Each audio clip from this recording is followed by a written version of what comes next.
So in this reel, we'll be learning to study smart, not hard. So tip 1 is 80-20 rule. What is this 80-20 rule? You need to pick a chapter which is just having 20% of syllabus, but 80% of marks has been asked from there. So you need to smartly pick your topics so you score maximum marks.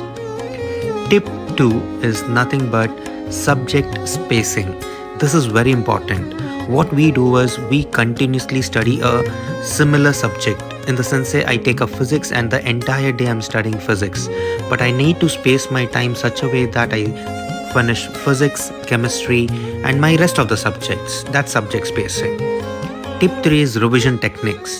This is very important. You have to take down a pen, a book where you start writing down and learn. This will really help you to remember the things for a longer period of time. That's the importance of revision technique.